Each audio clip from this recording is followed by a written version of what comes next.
"Leanie, baby, sit up! We're almost there!" She blinked awake. At first, all she saw was her own potato chip crumb-dusted lap. Beside her lay an old newspaper, covered in candy wrappers, and her paperback copy of The Fellowship of the Ring. It was propped up like a pup tent, yellowed pages splayed out. Her most treasured possession, her Polaroid camera, hung from a strap around her neck. It had been an amazing trip north on the mostly unpaved Alcan Highway, their first true family vacation. Days driving in bright sunlight, nights spent camping beside raging rivers and quiet streams, in the shadows of saw-blade mountain peaks, huddled around a fire, spinning dreams of a future that felt closer every day. They roasted hot dogs for dinner and made s'mores for dessert, and shared dreams about what they would discover at the end of the road. Leanie had never seen her parents so happy, her dad most of all.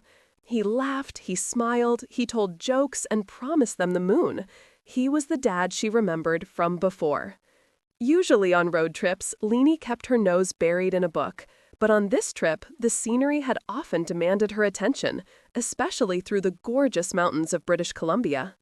In the ever-changing landscape, she sat in the back seat of the bus, imagining herself as Frodo or Bilbo, the hero of her own quest. The VW bus thumped over something, a curb maybe, and stuff went flying inside, dropped to the floor, rolled into the backpacks and boxes that filled the back of the bus. They screeched to a halt that smelled of burnt rubber and exhaust. Sunlight streamed through the dirty, mosquito-splattered windows. Leanie climbed over the heap of their poorly rolled sleeping bags and opened a side door. Their rainbow-decorated Alaska or Bust sign fluttered in the cool breeze, the sides anchored in place by duct tape. Leanie stepped out of the bus. "We made it, Red." Dad came up beside her, laid a hand on her shoulder. Land's End, Homer, Alaska. People come here from all over to stock up on supplies. It's kind of the last outpost of civilization. They say it's where the land ends and the sea begins. "Wow," Mama said. Even with all the pictures Leanie had studied and all the articles and books she'd read, she hadn't been prepared for the wild, spectacular beauty of Alaska. It was otherworldly somehow, magical in its vast expanse, an incomparable landscape of soaring glacier-filled white mountains that ran the length of the horizon, knife-tip points pressed high into a cloudless cornflower blue sky. Kachemak Bay was a sheet of hammered sterling in the sunlight. Boats dotted the bay. The air smelled briny, deeply of the sea. Shorebirds floated on the wind, dipped and rose effortlessly. The famous Homer Spit she'd read about was a 4.5-mile-long finger of land that crooked into the bay, a few colorful shacks perched on stilts at the water's edge. Leanie lifted her Polaroid, took pictures as fast as the developer would let her. She peeled one photograph after another out of the camera, watched the images develop in front of her eyes. The buildings sketched themselves onto the shiny white paper line by line. "Our land is over there," Dad said, pointing across Kachemak Bay to a necklace of lush green humps in the hazy distance. "Our new home. Even though it's on the Kenai Peninsula, there are no roads to it. Massive glaciers and mountains cut Kanek off from the mainland, so we have to fly or boat in." Mama moved in beside Leanie. In her low-waisted bell-bottom jeans and lace-edged tank top, with her pale face and blonde hair, she looked as if she'd been sculpted from the cool colors of this place, an angel alighted on a shore that waited for her.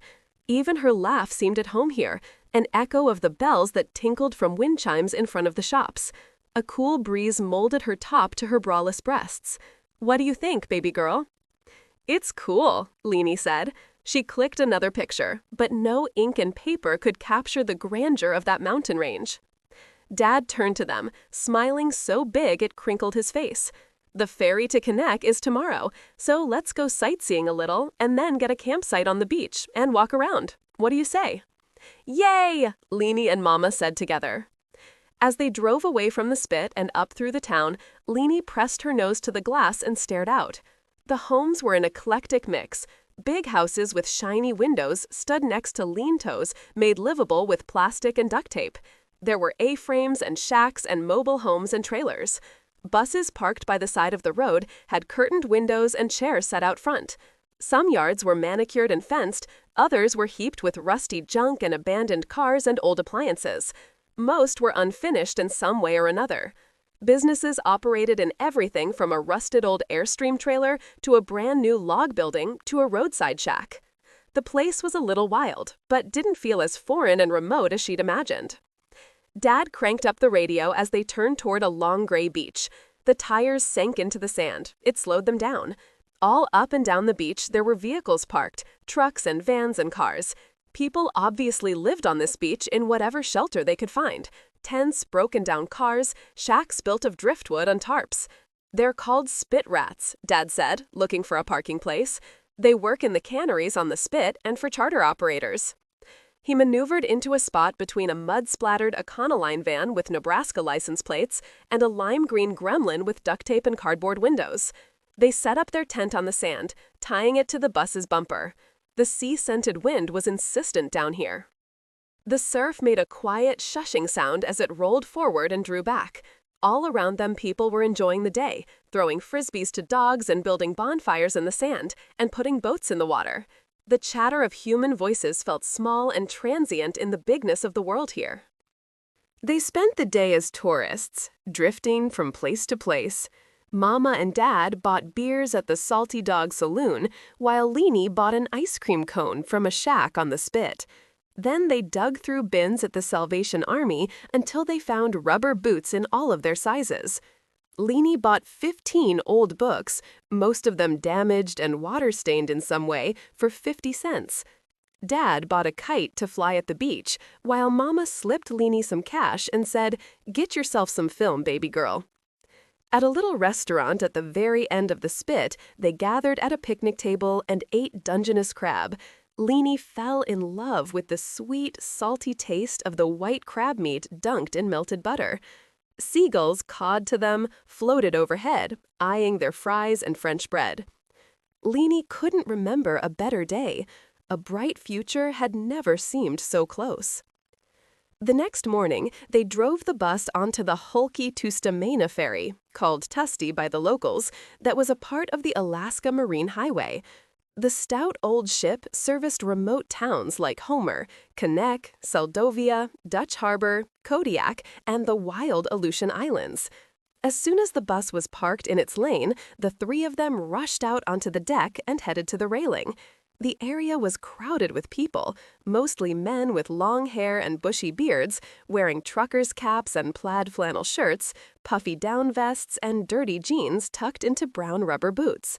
There were a few college-aged hippies here, too, recognizable by their backpacks, tie-dyed shirts, and sandals. The ferry eased away from the dock, belching smoke. Almost immediately, Leanie saw that the water in Kachemak Bay wasn't as calm as it had looked from the safety of the shore. Out here, the sea was wild and white-tipped. Waves roiled and splashed the sides of the boat. It was beautiful, magical, wild. She took at least a dozen pictures and tucked them into her pocket. A pod of orcas surfaced from the waves. Seals peered at them from the rocks. Otters fed in kelp beds along the rough shores. Finally, the ferry turned, chugged around an emerald green mound of land that protected them from the wind that barreled across the bay. Lush islands with tree-tossed rocky shores welcomed them into their calm waters. "Kennec coming up," came over the loudspeaker. "Next stop, Seldovia." "Come on, Albrights, back to the bus," Dad said, laughing. They maneuvered through the line of cars, found their way back to the bus, and climbed in. "I can't wait to see our new home," Mama said. The ferry docked, and they drove off the boat and uphill onto a wide dirt road that cut through a forest. At the crest of the hill stood a white clapboard church with a blue-domed steeple topped with a 3-slatted Russian cross. Beside it was a small picket-fenced cemetery studded with wooden crosses. They crested the hill, came down on the other side, and got their first look at Kennec. "Wait," Leanie said, peering out the dirty window. "This can't be it." She saw trailers parked on grass with chairs out front and houses that would have been called shacks back in Washington. In front of one of the shacks, 3 scrawny dogs were chained up. All 3 stood on top of their weathered doghouses, barking and yelping furiously. The grassy yard was pitted with holes where the bored dogs dug. "It's an old town with a remarkable history," Dad said, "settled first by natives, then by Russian fur traders, and then taken over by adventurers looking for gold. An earthquake in 1964 hit the town so hard that the land dropped 5 feet in a second. Houses broke apart and fell into the sea." Leanie stared at the few ramshackle, paint-blistered buildings that were connected to one another by an aging boardwalk. The town was perched on pilings above mudflats. Beyond the mud was a harbor full of fishing boats. The main street was less than a block long and unpaved. To her left was a saloon called the Kicking Moose. The building was a charred, blackened husk, clearly the victim of a fire. Through the dirty glass window, she saw patrons inside. People drinking at 10 a.m. on a Thursday in a burned-out shell of a building. On the bay side of the street, she saw a closed-up boarding house that her dad said had probably been built for Russian fur traders over 100 years ago. Next to it, a closet-sized diner called Fish On welcomed guests with an open door. Leanie could see a few people huddled over a counter inside. A couple of old trucks were parked near the entrance to the harbor. "Where's the school?" Leanie said, feeling a spike of panic. This was no town. An outpost, maybe. The kind of place one might have found on a wagon train headed west 100 years ago. The kind of place where no one stayed. Would there be any kids her age here? Dad pulled up in front of a narrow, pointy-roofed Victorian house that appeared to have once been blue and now only showed patches of that color here and there on the faded wood where paint had peeled away. In scrolled gilt letters on the window were the words "Assayer's Office." Someone had duct-taped a hand-lettered Trading Post General Store sign beneath it. "Let's get directions, Albrights." Mama got out of the bus quickly, hurried toward the small civilization this store represented. As she opened the door, a bell tinkled overhead. Leanie sidled in behind Mama, put a hand on her hip. Sunlight came through the windows behind them, illuminating the front quarter of the store. Beyond that, only a single shadeless overhead bulb offered light. The back of the store was full of shadows. The interior smelled of old leather and whiskey and tobacco. The walls were covered in rows of shelving. Leanie saw saws, axes, hoes, furry snow boots and rubber fishing boots, heaps of socks, boxes full of headlamps, steel traps and loops of chain hung from every post. There were at least a dozen taxidermied animals sitting on shelves and counters. A giant king salmon was caught forever on a shiny wooden plaque, as were moose heads, antlers, white animal skulls. There was even a stuffed red fox gathering dust in a corner. Off to the left side were food items: bags of potatoes and buckets of onions, stacked cans of salmon and crab and sardines, bags of rice and flour and sugar, canisters of Crisco, and her favorite, the snack aisle, where beautiful multicolored candy wrappers reminded her of home: potato chips and snack pack butterscotch puddings and boxes of cereal. It looked like a store that would have welcomed Laura Ingalls Wilder. "Customers!" Lenny heard the clapping of hands. A black woman with a large afro emerged from the shadows. She was tall and broad-shouldered and so wide she had to turn sideways to get out from behind the polished wood counter. Tiny black moles dotted her face. She came at them fast, bone bracelets clattering on her thick wrists. She was old, at least 50. She wore a long patchwork denim skirt, mismatched wool socks, open-toed sandals, and a long blue shirt, unbuttoned to reveal a faded t-shirt. A sheathed knife rode the wide leather belt at her waist. "Welcome! I know it seems disorganized and daunting, but I know where everything is, down to O-rings and AAA batteries. Folks call me Large Marge, by the way," she said, holding out her hand. "And you let them?" Mama asked, offering that beautiful smile of hers, the one that pulled people in and made them smile back. She shook the woman's hand. Large Marge's laughter was loud and barking, like she couldn't get quite enough air. "I love a woman with a sense of humor. So whom do I have the pleasure of meeting?" "Cora Albright," Mama said, "and this is my daughter, Lenny." "Welcome to Connect, ladies. We don't get many tourists." Dad entered the store just in time to say, "We're locals, or about to be. We just arrived." Large Marge's double chin tripled as she tucked it in. "Locals?"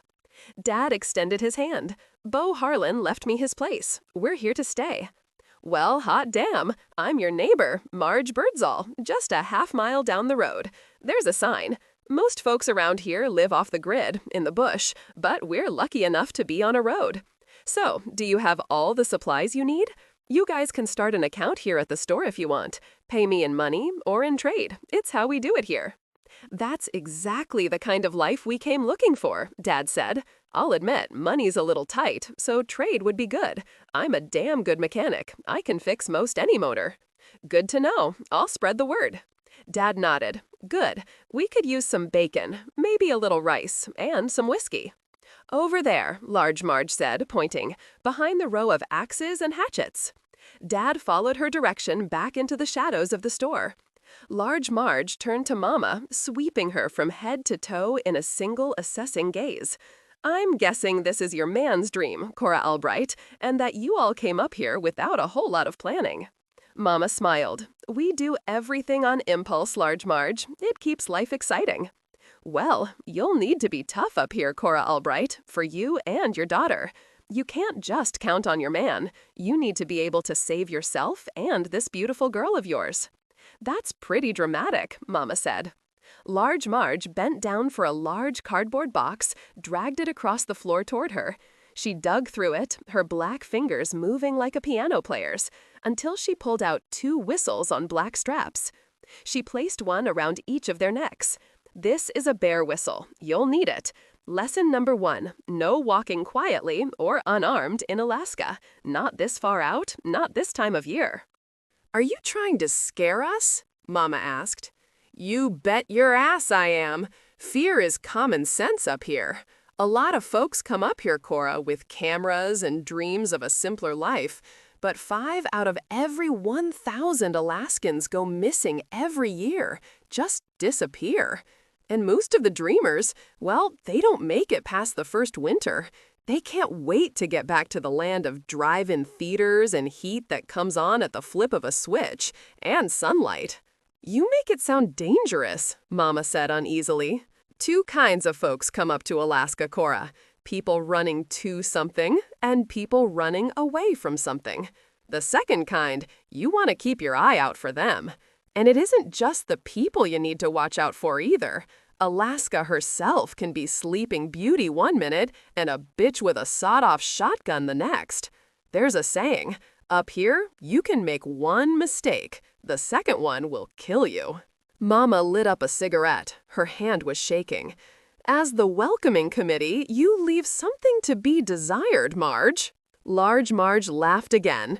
You're right as rain about that, Cora. My social skills have gone to shit in the bush. She smiled, laid a hand comfortingly on Mama's thin shoulder. Here's what you want to hear. We are a tight community here in Kainuk. There's less than 30 of us living on this part of the peninsula year-round, but we take care of our own. My land is close to yours. You need anything, just pick up the ham radio. I'll come running. Dad laid a sheet of notebook paper on the steering wheel. On the paper was a map Large Marge had drawn for them. The map showed Kainuk as a big red circle with a single line shooting out from it. That was the road. There was only really one, she said, that ran from town to Otter Cove. There were 3 X's along the straight line. First was Large Marge's homestead on the left, then Tom Walker's on the right, and lastly Beau Harlan's old place, which was at the very end of the line. So, Dad said, we go 2 miles past Icicle Creek and we'll see the start of Tom Walker's land, which is marked by a metal gate. Our place is just a little farther on, at the end of the road, Dad said, letting the map fall to the floor as they headed out of town. Marge said we can't miss it. They rumbled onto a rickety-looking bridge that arched over a crystalline blue river. They passed soggy lurchlands, dusted with yellow and pink flowers, and then an airstrip, where 4 small, decrepit-looking airplanes were tied down. Just past the airstrip, the gravel road turned to dirt and rocks. Trees grew thickly on either side. Mud and mosquitoes splattered the windshield. Potholes the size of wading pools made the old bus bump and clatter. Hot damn, Dad said every time they were thrown out of their seats. There were no houses out here, no signs of civilization, until they came to a driveway littered with rusted junk and rotting vehicles. A hand-lettered sign read Birdsall, Large Marge's place. After that, the road got worse, bumpier, a combination of rocks and mud puddles. On either side, there was grass that grew wild, and sticker bushes, and trees tall enough to block the view of anything else. Now they were really in the middle of nowhere. After another empty patch of road, they came to a bleached white cow skull on the rusted metal gate that marked the Walker homestead. I must say, I'm a little suspicious of neighbors who use dead animals in decorating, Mama said, clinging to the door handle, which came off in her hand when they hit a pothole. 5 minutes later, Dad slammed on the brakes. 200 feet farther, and they would have careened over a cliff. Jesus, Mama said. The road was gone. In its place, scrub brush and a ledge. Land's End, literally. We're here! Dad jumped out of the bus, slammed the door shut. Mama looked at Leanie. They were both thinking the same thing. There was nothing here but trees and mud and a cliff that could have killed them in the fog. They got out of the bus and huddled together. Not far away, presumably below the cliff in front of them, the waves crashed and roared. "Will you look at it?" Dad threw his arms wide, as if he wanted to embrace it all. He seemed to be growing before their eyes, like a tree, spreading branches wide, becoming strong. He liked the nothingness he saw, the vast emptiness. It was what he'd come for. The entrance to their property was a narrow neck of land, bordered on either side by cliffs, the bases of which were battered by the ocean. Leanie thought that a bolt of lightning or an earthquake could shear this land away from the mainland and set it adrift, a floating fortress of an island. "That's our driveway," Dad said. "Driveway?" Mama said, staring at the trail through the trees. It looked like it hadn't been used in years. Thin-trunked alder trees grew in the path. "Beau's been gone a long time. We'll have to clear the road of new growth, but for now we'll hike in," Dad said. "Hike?" Mama said. He set about unpacking the bus.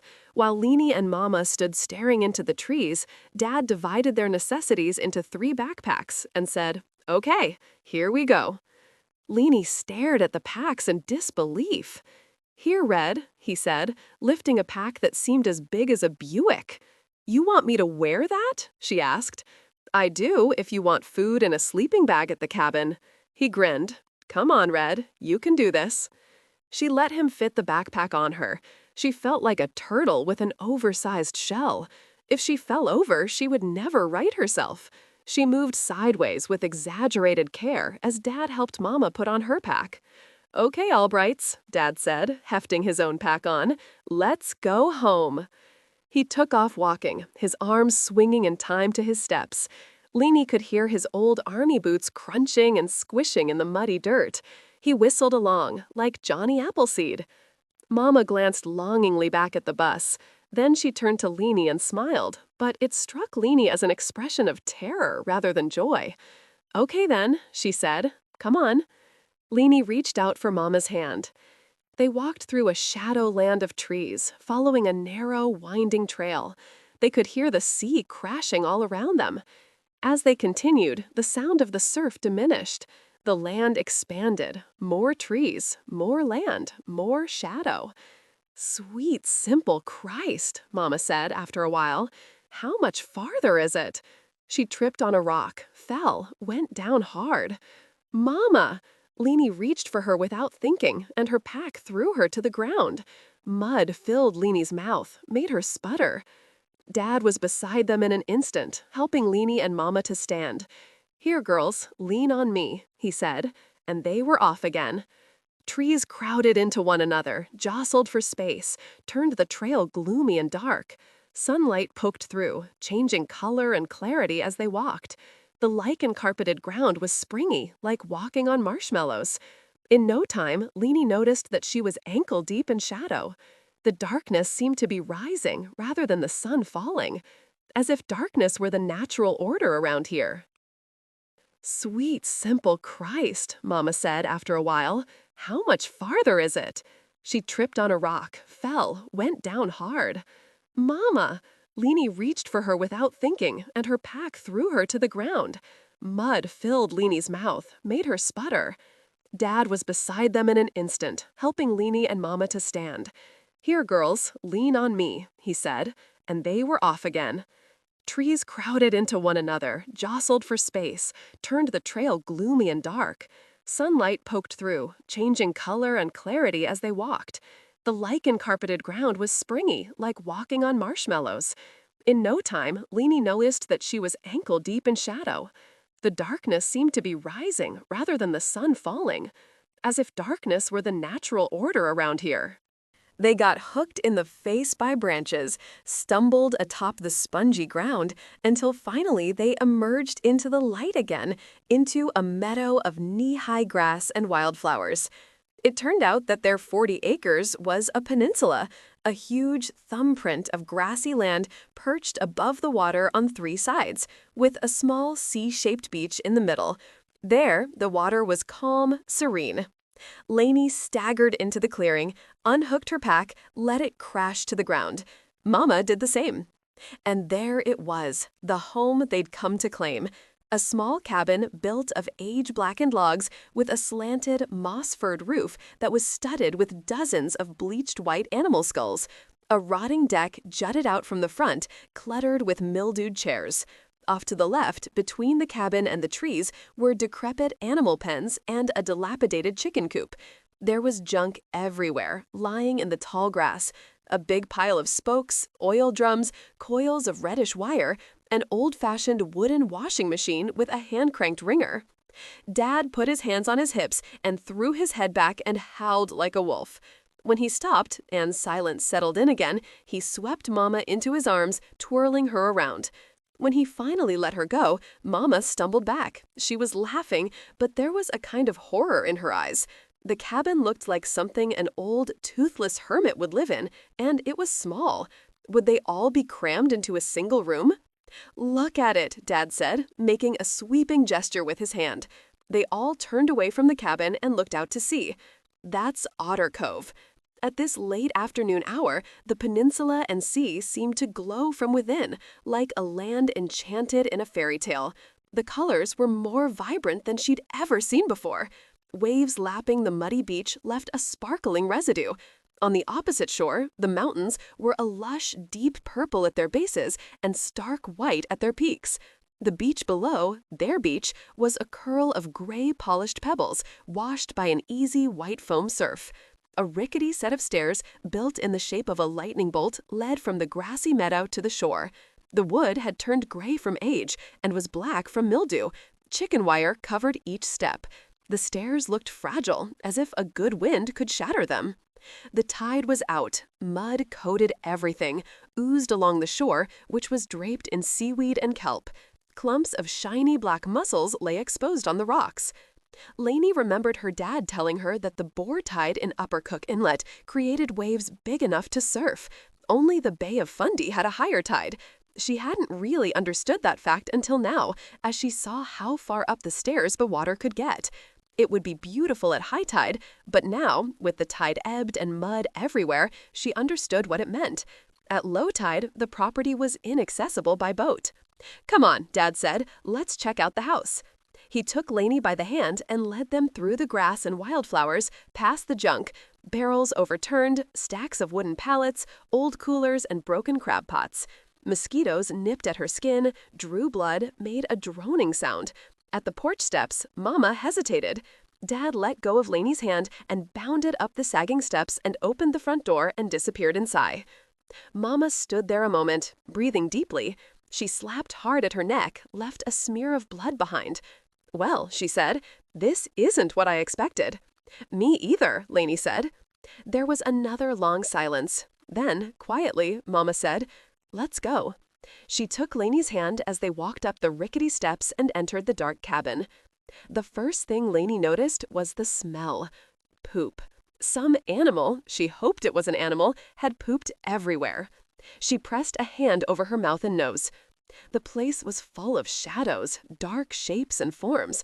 Cobwebs hung in ropey skeins from the rafters. Dust made it hard to breathe. The floor was covered in dead insects, so that each step produced a crunch. "Yuck," Lainey said. Mama flung open the dirty curtains, and sunlight poured in, thick with dust motes. The interior was bigger than it looked from outside. The floors had been crafted of rough, mismatched plywood nailed into place in a patchwork quilt pattern. Skinned log walls displayed animal traps, fishing poles, baskets, frying pans, water buckets, nets. The kitchen, such as it was, took up one corner of the main room. Leanie saw an old camp stove and a sink with no fixtures. Beneath it was a curtained-off space. On the counter sat an old ham radio, probably from World War II, cloaked in dust. In the center of the room, a black wood stove held court, its metal pipe rising up to the ceiling like a jointed tin finger pointed at heaven. A ragged sofa, an overturned wooden crate that read Blazo on the side, and a card table with 4 metal chairs comprised the cabin's furnishings. A narrow, steeply pitched log ladder led to a skylit loft space, and off to the left, a curtain of psychedelic-colored beads hung from a narrow doorway. Leanie pushed through the dusty beaded curtain and went into the bedroom beyond, which was barely bigger than the stained, lumpy mattress on the floor. Here there was more junk hanging from hooks on the walls. It smelled vaguely of animal excrement and settled dust. Leanie kept a hand over her mouth, afraid she'd gag as she returned to the living room, crunch crunch on the dead bugs. "Where's the bathroom?" Mama gasped, headed for the front door, flung it open, and ran out. Leanie followed her out onto the sagging deck and down the half-broken steps. "Over there," Mama said, and pointed at a small wooden building surrounded by trees. A half-moon cutout on the door identified it. An outhouse. An outhouse? "Holy shit," Mama whispered. "No pun intended," Leanie said. She leaned against her mother. She knew what Mama was feeling right now, so Leanie had to be strong. That was how they did it, she and Mama. They took turns being strong. It was how they'd gotten through the war years. "Thanks, baby girl, I needed that." Mama put an arm around Leanie, drew her close. "We'll be okay, won't we? We don't need a TV or running water or electricity." Her voice ended on a high, shrill note that sounded desperate. "We'll make the best of it," Leanie said, trying to sound certain instead of worried. "And he'll be happy this time." "You think so?" "I know so."